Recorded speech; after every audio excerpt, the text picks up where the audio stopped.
La suite dans les idées, Sylvain Bourmeau.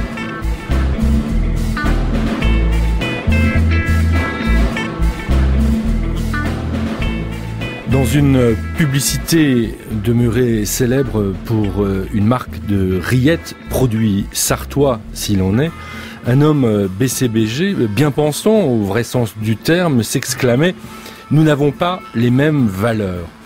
Le philosophe ruvénugien n'a de cesse de rappeler depuis des années que là où la droite parle de valeurs, la gauche doit parler de droit.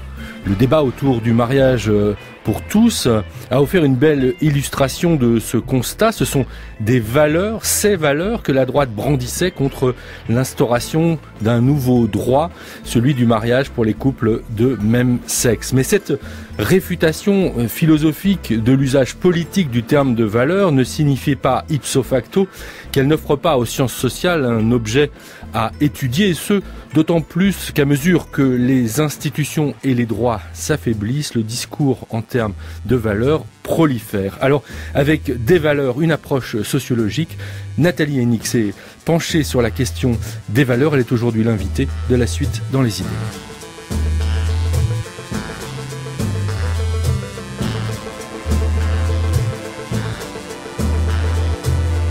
Nathalie Hennig, bonjour. Bonjour. Vous êtes sociologue, directrice de recherche au CNRS, au CRAL, un laboratoire de l'École des hautes études en sciences sociales, et vous publiez chez Gallimard Des valeurs, une approche sociologique. Alors ce livre s'inscrit dans de nombreux travaux que vous avez menés en sociologie, notamment sur l'art, sur les mondes de l'art. D'ailleurs, on retrouve énormément d'exemples et de cas qui relèvent de l'art, mais pas seulement dans cet essai sur les valeurs.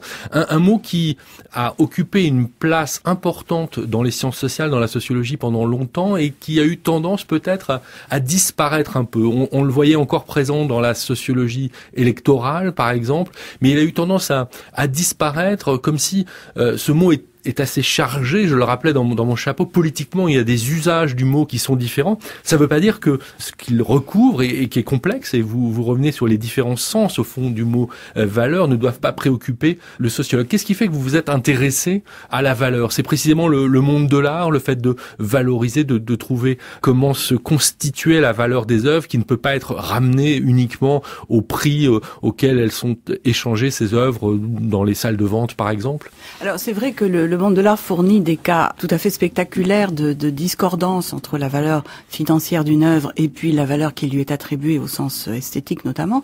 Mais en fait, je ne suis pas partie du monde de l'art. Je suis partie d'un cas un peu particulier qui est celui de la corrida, auquel j'avais consacré un petit article il y a à peu près 35 ans, parce que ce qui me fascinait, c'était la récurrence des débats entre partisans et adversaires de la corrida, et surtout le caractère absolument interminable et impossible à clore de ces débats. Et je m'étais demandé pourquoi ça produit un tel affrontement, et j'avais mis en place une petite hypothèse autour de l'affrontement entre ce qu'on peut appeler un registre éthique et un registre esthétique.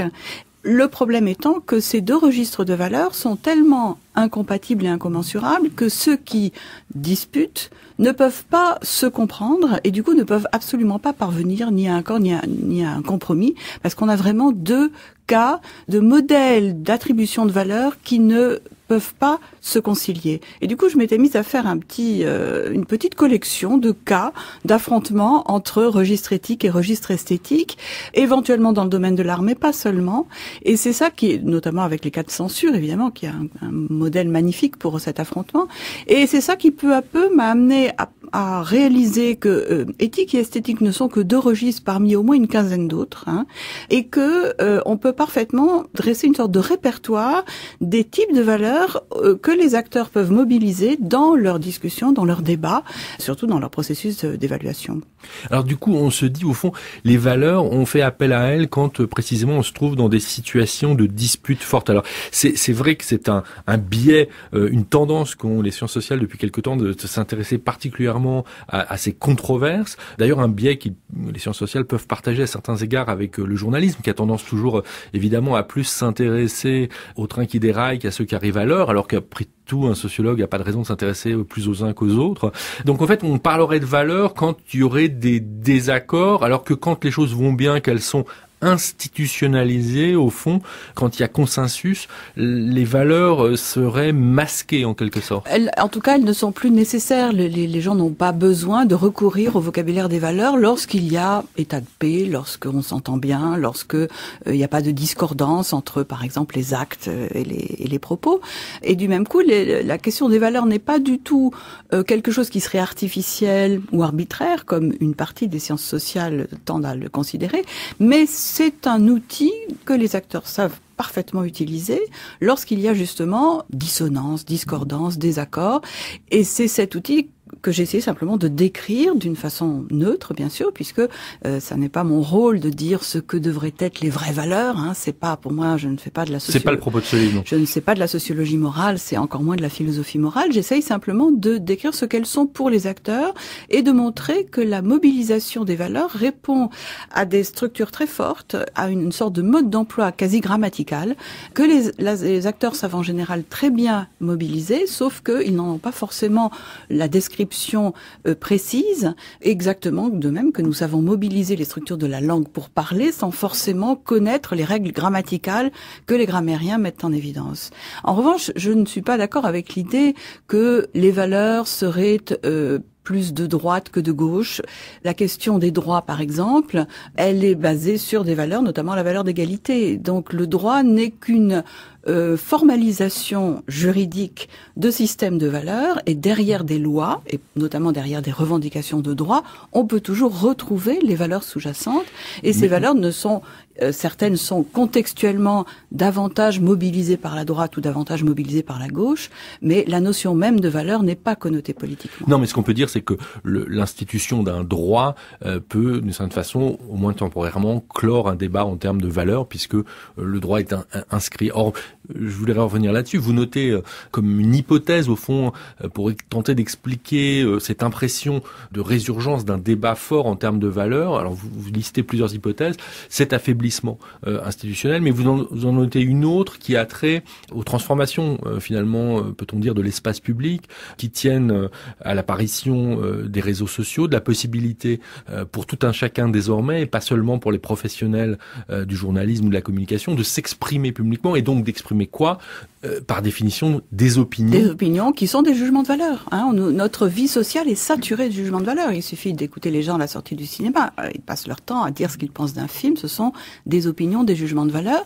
Et en effet, la possibilité d'exprimer publiquement sur les réseaux sociaux son opinion sans avoir la médiatisation des journalistes, des éditeurs, etc., est quelque chose qui a profondément modifié, disons, la démocratisation de l'accès à la publication de sa propre opinion, et évidemment avec toutes sortes de conséquences, et notamment la montée en puissance de cette préoccupation normative sur ce qu'il est bon de faire, ce qu'il est mauvais, les dénonciations, les critiques. Cela étant dit, cette montée en puissance du vocabulaire des valeurs est aussi, me semble-t-il, due au fait que pendant très longtemps, la question de ce qu'il faut faire ou ne pas faire a été prise en charge par les religions. Et dès lors qu'il y a affaiblissement de cette institution particulière qu'est la religion, il faut bien trouver des formes non religieuses, des formes laïques d'expression des règles communes qu'il est bon de suivre. Alors avant, dans l'étape qui a précédé l'invention des réseaux sociaux et la réalité désormais de ces opinions individuelles, alors certes inégalement distribuées dans la population, mais néanmoins qui constitue, je pense, un trait nouveau et important dans le fonctionnement de l'espace public. Avant ça, on avait depuis un certain temps pris l'habitude de mesurer cette opinion et donc les valeurs aussi à travers les techniques de sondage. Vous revenez également là-dessus. C'est un autre aspect finalement. Oui, alors une partie de la question des valeurs avait été, j'en parle un peu au passé parce qu'il me semble qu'elle est assez obsolète, avait été prise en charge par ce qu'on appelle la sociologie des valeurs, qui est une sociologie quantitative, basée sur la méthode du sondage d'opinion, qui a pu donner des résultats quelquefois intéressants, mais que je trouve quand même très problématique. On a comparé des populations de différentes sociétés, voilà, par exemple. Alors dans toutes les sociétés, on demande aux gens quelles sont vos valeurs, on essaye de trouver des dispositifs d'interrogation pour être un peu plus subtil. Le problème étant que on considère les valeurs exactement de même que l'on considère les conduites ou les intentions qui font l'objet du marketing commercial ou électoral, et on considère que de même que les conduites ou les intentions, les acteurs savent ce que sont leurs valeurs. Et donc, on leur demande quelles sont vos valeurs. Ce qui est totalement absurde parce que les valeurs, justement, sont des potentialités, sont des représentations cognitives, des représentations mentales de ce qui vaut, de ce qui a de l'importance, mais les acteurs n'ont pas forcément accès au répertoire des valeurs qu'ils mettent effectivement en œuvre. Et donc, on pose des questions sur des choses que les gens ne savent pas forcément, et du même coup, on aboutit à des résultats qui, à mon avis, sont assez pauvres du point de vue de ce qu'ils nous enseignent. Et ce que j'ai essayé de faire, c'est de sortir la sociologie des valeurs de cette contrainte du sondage d'opinion pour aller vers une sociologie qualitative, toujours empirique, toujours basée sur des observations, des matériaux concrets pris à la vie quotidienne, mais qui relève plutôt d'une perspective moins connue en sociologie qui est la perspective compréhensive, plutôt qu'explicative. Les sondages d'opinion essayent d'expliquer les positions que prennent les gens par rapport à des causes extérieures, par exemple l'origine sociale, le niveau d'études. C'est une partie de la sociologie très connue, que je trouve, moi, peu adapté à certains types de problématiques, et notamment la problématique des valeurs, qui exige une autre approche, cette approche compréhensive, qui consiste à expliciter les raisons pour lesquelles les gens prennent telle ou telle position. Et là, ça demande des méthodologies tout à fait différentes, et ça aboutit à des résultats également très différents. Et ça aboutit en particulier à mettre à jour cette grammaire dont vous parlez. On va y revenir, Nathalie Hennig, mais je voudrais un instant rester sur le premier temps de votre essai sur les valeurs, et dans lequel vous abordez, après avoir abordé la question de cette technique de recueil des valeurs par sondage, avec tous les défauts qu'elle présente, vous vous intéressez à un autre pan de la sociologie qui, depuis une trentaine d'années, je dirais, à mesure que les experts sont montés en puissance, s'est intéressé à ces nouvelles figures de l'évaluation, que sont ces experts dans tous les domaines. On a vu des formes de technicisation se faire jour partout. Et donc là, il y a des sociologues qui ont travaillé sur la manière dont ces évaluations se faisaient très concrètement. Alors là, vous vous renvoyez à des exemples. Ça peut être des experts dans le monde de l'art, puisqu'on le citait, sur quels critères on va décider quand on doit gérer de l'argent public, par exemple, qui permet d'acheter des œuvres dans une collection, quels sont les bons critères. Mais ce sont des choses qu'on peut retrouver dans le domaine scientifique, dans le domaine juridique, absolument dans tous les domaines de la société. Oui, parce que ce qu'on disait tout à l'heure sur les opinions et la capacité des gens aujourd'hui à exprimer leur opinion, certes, mais ces opinions n'ont strictement aucun effet. Donc il faut faire une typologie, ce que j'ai essayé de faire dans la première partie du livre, une typologie des jugements de valeur qui part donc du fait tout simplement de ne pas avoir d'opinion ou de ne pas savoir ce qu'on pense, qui est vraiment le silence par défaut d'opinion. Ce qui est la chose la plus partagée du monde. La plus partagée du monde. En fait, ce que Bourdieu avait bien repéré dans un célèbre article qui s'intitulait « L'opinion publique n'existe pas », il y a également donc des jugements de valeur qui n'ont aucune incidence parce que ceux qui les émettent ou les contextes dans lesquels ils les émettent n'ont aucun effet, mais il y a aussi des catégories de gens dont le métier consiste à produire une opinion, et une opinion qui peut avoir des effets. Alors ce sont par exemple les critiques d'art notamment, et c'est également les experts qui, dans tous les domaines, et pas seulement dans le domaine artistique bien sûr, sont dans des dispositifs de tests, d'épreuves, comme on dit, qui vont faire en sorte que leur parole aura un effet. Par exemple, faire admettre quelqu'un à un concours, permettre de donner une subvention. Et donc, j'avais étudié dans mes différentes enquêtes des commissions. Et ça, je dois dire que comment observer une commission, c'est quelque chose que je n'ai jamais appris dans les manuels de sociologie, mais qui est un moment formidable du point de vue du recueil d'un matériel empirique extrêmement riche. Oui, parce qu'on a des discours de justification. En direct, c'est-à-dire qu'on entend directement les gens discuter et expliciter les critères au nom desquels ils vont décider qu'un bâtiment mérite d'être monument historique, qu'un artiste mérite d'être aidé, qu'une œuvre d'art mérite d'être achetée, qu'un professeur mérite d'être recruté ou qu'un livre mérite d'être publié. Donc j'étudie ces différentes enquêtes et je montre comment les critères, dès lors qu'on est plutôt en situation d'observation et non pas en situation de demander aux gens quels sont leurs critères, parce qu'encore une fois, même les experts n'ont pas forcément accès à la réalité des critères qu'ils mettent effectivement en œuvre. Dès lors qu'on utilise cette méthode, on on découvre des choses absolument passionnantes. Mais on découvre aussi, j'imagine, parce que vous disiez tout à l'heure, les gens n'ont pas toujours en tête la grammaire qui sous-tend en fait les critères qu'ils vont utiliser. Il y a aussi quand même des gens qui ont tellement l'habitude d'utiliser ces critères qu'ils en font des usages stratégiques et qui même ils font prévaloir ces usages stratégiques sur peut-être parfois leur conviction profonde, en sachant que tel argument va être plus efficace que tel autre dans la défense, dans la finalité qu'il a leur d'aboutir à une conclusion. Alors ça, c'est vraiment ce qui relève de la sociologie de la décision, et c'est très intéressant aussi de voir comment les acteurs se débrouillent avec leurs ressources dans ces situations-là. Ce qui m'intéresse, moi, c'est de montrer que, à partir d'un répertoire commun de valeurs que les gens ont à disposition dans une situation, certaines valeurs ont plus de poids que d'autres. Et ça, c'est très intéressant. Ça ne veut pas dire que telle valeur est en soi plus importante, mais que, dans un certain type de contexte... Contextuellement, par exemple, aujourd'hui, on voit bien comment les valeurs de sensibilité à la souffrance animale montent en puissance et rendent extrêmement difficile la mobilisation, par exemple, de la valeur de beauté pour défendre la corrida. Et on voit bien comment il y a des rapports de force qui se créent, non pas à partir du fait qu'un tel a une position hiérarchique supérieure ou qu'il aurait un niveau d'études plus important, mais à partir de la mobilisation de certains types de valeurs dans certains contextes. Et c'est un savoir-faire que nous avons tous, plus ou moins, comme tous les savoir-faire, mais qui est tout à fait intéressant à observer. Alors ensuite, vous proposez de revenir vraiment sur le mot de valeur parce que il peut vouloir dire des choses très différentes et il faut là faire un travail de clarification en fait conceptuelle pour bien comprendre de quoi on parle. Oui, parce que nous parlons tous de valeur, mais on ne sait pas toujours très bien de quoi il s'agit, y compris, je dois dire, dans les sciences humaines et sociales qui souvent mobilisent ce terme sans trop essayer de le clarifier. Et je me suis rendu compte, à force d'y travailler, qu'on peut dégager 3 sens du mot valeur. Le premier sens est utilisé toujours au singulier, la valeur, et c'est la grandeur d'un objet, l'importance qu'on lui confère, le mérite qu'on peut lui conférer. J'appelle ça la valeur grandeur que vaut cette montre, la valeur de cette montre par exemple. Bon.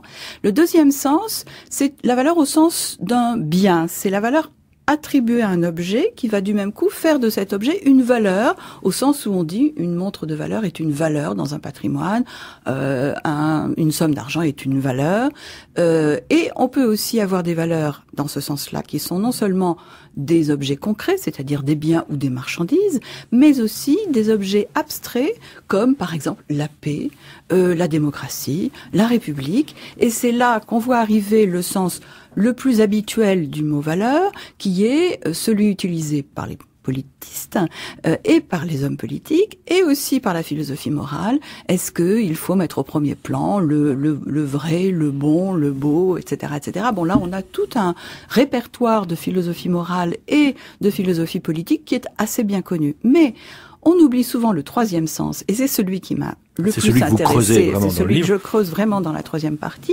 qui est la valeur au sens du principe au nom duquel on affecte de la valeur. Le deuxième sens, c'était le valoriser. Qu'est-ce qui est valorisé? Le troisième sens, c'est le valorisant. Par exemple, la beauté est le principe au nom duquel on va affecter de la valeur à un tableau. C'est très simple, mais il faut bien voir que ces valeurs au sens de principe sont des représentations communes que nous avons tous de ce qui nous permet d'attribuer à un objet une certaine grandeur, et c'est l'attribution de cette grandeur qui va faire de cet objet une valeur au deuxième sens du terme, grâce à la mobilisation de ces principes axiologiques au troisième sens. Ça veut dire que ce sont des ressources au sens rhétorique du terme, par exemple. Pas seulement rhétorique. Alors, bien sûr, ces ressources se manifestent dans des jugements de valeur, donc dans des situations d'énonciation, d'où le recours à la rhétorique. Mais ce sont aussi des contraintes intériorisées qui sont des contraintes mentales. C'est-à-dire que les gens, en mobilisant les valeurs, savent qu'ils ne pourront pas faire n'importe quoi parce que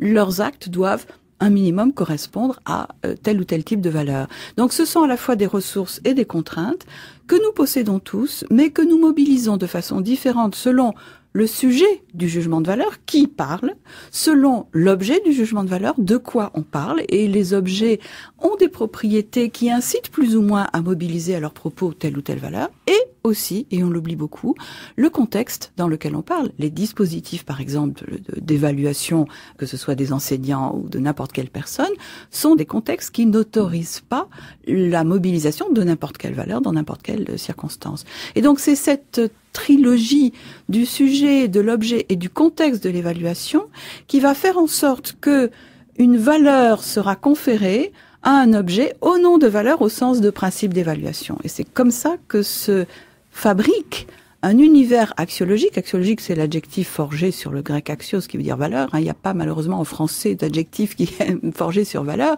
donc on utilise le mot axiologique. Un répertoire axiologique que nous possédons tous, encore une fois, mais que nous mobilisons différemment, d'où les conflits. Un répertoire axiologique qui convient évidemment d'historiciser, parce que, comme vous le rappeliez à propos de la corrida, ce répertoire est mouvant, il évolue de manière assez lente en règle générale. Il n'y a pas des mouvements spectaculaires, même si dans le monde de l'art, on peut voir certaines stratégies de subversion qui vont tenter de renverser à certains moments les valeurs. Bon, le débat très connu au XIXe siècle, le fait de proposer de dissocier la beauté, le beau du bien, par exemple, va être une sorte de coup de force dans cette grammaire. Tout à fait. J'ai reconfiguré, si on peut dire, les paradigmes artistiques en fonction de ce répertoire de valeurs. Et on voit comment ce que j'ai appelé le paradigme classique repose sur les valeurs essentiellement de beauté, de sens, au sens de la signification, la significativité, et de moralité. Ce sont vraiment les trois grandes valeurs du paradigme classique. Alors, ce système va être totalement subversif avec le paradigme moderne, qui va garder la valeur de beauté, mais qui va l'associer d'une part à la valeur d'authenticité, l'idée que l'œuvre doit exprimer l'intériorité de l'artiste tel qu'il a ressenti les choses, et également une valeur d'originalité, de singularité, qui était très peu présente dans le paradigme classique. Et puis avec le paradigme contemporain, à ce moment-là, on voit s'évacuer la valeur de beauté. Elle n'est plus du tout utilisée. Elle devient même une anti-valeur. J'ai assisté à des commissions d'achat où un critique d'art disait « Oh, cette œuvre-là, c'est joli, on ne la prend pas. » Donc ça devient une anti-valeur, la beauté. Jusqu'au moment où, au contraire, parce que pendant longtemps, elle devient une anti-valeur, jusqu'au moment où, par exemple, pour les événements, les manifestations autour de l'an 2000, Jean Deloisy va dire à Avignon, on fait une grande exposition qui s'appelle La beauté, dans un geste de réponse à ça. Mais un geste de transgression de la valeur de l'art contemporain qui, justement, n'est pas censé reposer sur la valeur. Donc, qui est un geste de réaction. De réaction, exactement. Puisque l'art contemporain, repose, une fois évacué cette valeur de beauté, plutôt sur une valeur de singularité, de transgression, d'originalité, et, on l'oublie trop, de jeu. Le registre ludique du jeu est extrêmement présent dans l'art contemporain. Il peut aussi y avoir bien sûr une valeur de sens, de significativité qui est très utilisée par les critiques. Et de l'humour qui est aussi souvent qui est toujours ignoré, le registre ludique. Voilà, absolument. Et donc on voit bien comment, grâce à cette notion de registre de valeurs et de répertoire de valeurs, on peut arriver à décrire autrement des phénomènes que nous connaissons tous, mais qui nous restent relativement opaques tant que nous n'avons pas à disposition cette façon de prendre en compte la question des valeurs. Alors on voit bien comment un sociologue un peu attentif au monde de l'art, ou un historien de l'art qui aurait ce type de démarche, peut parvenir à retracer finalement ces coups de force qui peuvent reposer sur un nombre relativement limité d'acteurs sociaux qui vont parvenir à renverser dans un univers restreint, ces régimes de valeurs. En revanche, c'est beaucoup plus compliqué quand il s'agit de tenter d'expliquer ce que vous désigniez tout à l'heure à propos de la montée en puissance de la valeur autour de la violence envers les animaux, par exemple. Parce que là, on a affaire à quelque chose de beaucoup plus diffus dans la société qui est porté par des acteurs sociaux qui ne sont pas nécessairement des professionnels, par exemple, de la chose. Comment on peut procéder pour tenter de faire la sociologie de l'avènement ou au contraire du recul de certains critères, de certaines formes de valorisation?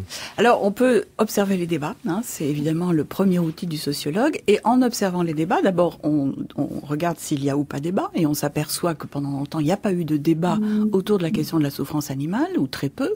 On voit montée en puissance des débats dans l'espace public, qui sont, me semble-t-il, en partie dus à l'accès beaucoup plus facile à des images, parce qu'une fois qu'on a filmé un abattoir, l'intérieur d'un abattoir, évidemment qu'il y a une sensibilisation qui se fait, qui est beaucoup plus grande.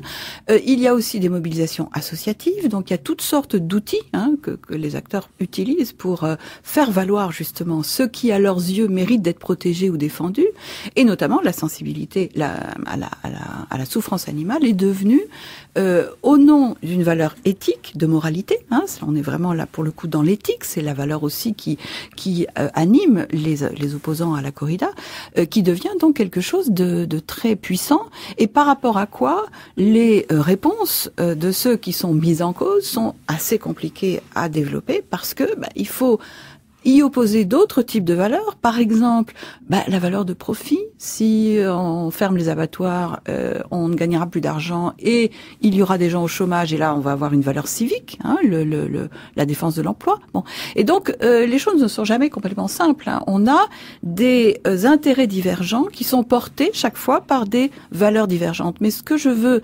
souligner, c'est que contrairement à ce que prétend une certaine portion de la sociologie, qui est la sociologie critique, les valeurs ne sont pas seulement la dissimulation d'intérêts cachés. Ce ne sont pas seulement des habillages idéologiques qui permettraient de dissimuler des intérêts. Ce sont des représentations qui sont réelles au sens où elles sont agissantes, qui sont partagées, qui sont communes, même si, encore une fois, elles ne sont pas forcément mises en œuvre de la même façon. Et les gens y tiennent. Ces valeurs provoquent des réactions émotionnelles très fortes. Par exemple, un de mes dadas consiste à observer des situations d'indignation, parce que cette émotion particulière qu'est l'indignation est un excellent indicateur de valeur. Une indignation, c'est le signe qu'une valeur a été transgressée.